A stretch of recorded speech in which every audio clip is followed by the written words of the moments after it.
Now, it's also something too, man, because we'd be remiss also because I wanted to get your, we wanted to get your insight on the wisdom because we would be remiss to do our show without giving our respects and condolences to Pop Smoke, rest in peace, Right. with that situation happened a couple days ago.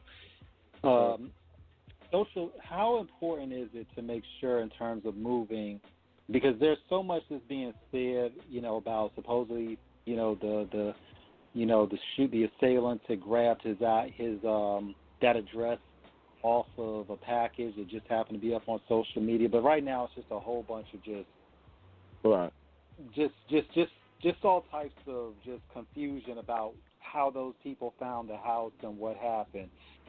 But how important is it to understand how to move and pretty much stay low key and just make sure that all your business is not readily available for those haters out there? I Because mean, I think that's some. Go ahead, please. it's getting worse out there. People are getting more hungry.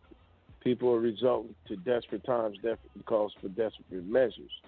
So you can't come out here with this perception that you just free. Now it wasn't the youngsters' fault, you know what I mean? Whoever did that was some cowards, But at the Right. same time, we all can learn a lesson that look, from him, the Nipsey Hussle, etc. There's a lot of not so famous cats that was almost on the brink of being famous that lost their lives too.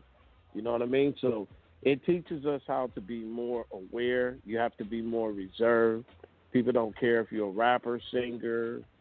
I mean, it don't matter if you the Beatles or if you whoever. You know what I'm saying? You really gotta safeguard yourself, and you gotta pump down the flossing too. And I'm not gonna say that Brother Pop, was a flosser, but you got to be very careful because there's a lot of hungry, desperate, scandalous spirits running around, and they'll quickly, that's starting to become a norm now. Like popping rappers is starting to become a norm now. You know what I'm saying? So you don't want to be a statistic, man. It ain't about being a punk. It's about being smart. And the bravest nigga I know had scraps, chunkums, was a straight killer, but right there in the grave. So, you got to move by learning from other situations just so it can benefit you, and especially if you got a family. Do you think a lot of times because social media has become so ingrained in the culture now of hip hop, that there is an emphasis on celebrity but not necessarily on safety? Because like you said, man, we're from an old, we're all older, so we understand the importance of kind of keeping a low profile. There's nothing wrong with being visible at certain levels because, this is what we do. We're journalists. We got a little bit of notoriety. So, but by the same token, we don't want to put ourselves out there in a way, nor yourself, especially you being a family man. With the excellent eight of your offspring, that's imperative. That's of the utmost safety, and sanctity for your family. Do you think a lot of artists sometimes really think in terms of what they do out on the net, that that's supposed to portray an image where, like you said, more or less it just makes them a target because they really don't understand the dangers for people? It makes you more of a target nowadays. You're a target. Right. That's the name of this game. This game, and really, nobody cares a lot about, helping the community songs. Nobody cares about that. You know what I'm saying? When it comes to popular music. Now, right, we all got some sense in our head, 2 brain cells left, so we get it. It's about family. What's gangster to me is turning things around and helping your community with staying out the way. You know what I'm saying? But the mentality to be able to put on, you got to diss somebody. You got to be in beef. Those type of gossip-orientated energies is really the ones that get put out there because show me the landscape of the hood and the suppressed ghettos, I'll show you where music is at. And that's why you have, because where the music is at, you've got rappers thinking they need to come in and diss somebody or be this and be something that they really are not. You know what I'm saying? And then when it gets to them, it's this certain narcissism and arrogance that comes with it. You know what I mean? So if you're a youngster, man, I would suggest, you know, brush up on your attitude, humble yourself. You know what I mean? Because the karma that you put out there, if you're not careful, you're going to eventually get it back. The universe is going to pay you exactly what you give it. You know, and I ain't passing judgment. I love my youngsters because we were young too.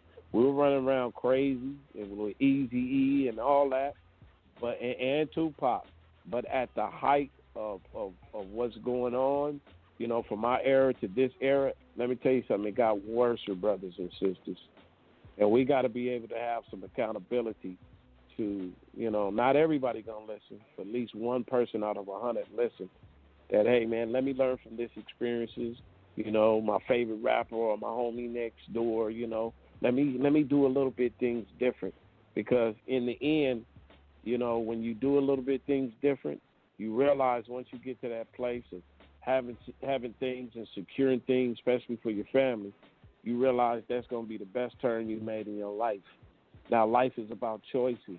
You have choices now. What are you going to do with those choices? So you want the probability to be more in your favor on living, first of all, because you can't do shit dead.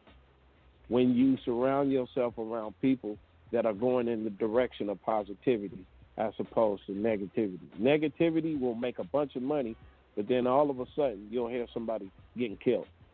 Now, you ask yourself, was it worth it? And hell no, it's not worth it, man. We want y'all. I express this to everybody, you know, whether it's through music or business. I want you to live, man. I want you to live. I done records with the greatest MCs in the world, from Nipsey to Tupac to Mac Dre to KMG to Eazy-E to Jay Dilla to the Jacker, and the list goes on. And I guarantee you, if they could talk to any youngin right now, they say, look, man, I should have had a little bit different because I do want to live. You know what I'm saying? So, not to sound all preachy, but, you know, if those are listening to me and inspired by it, you know, it might be 100 person listen, but, you know, it's only one going to really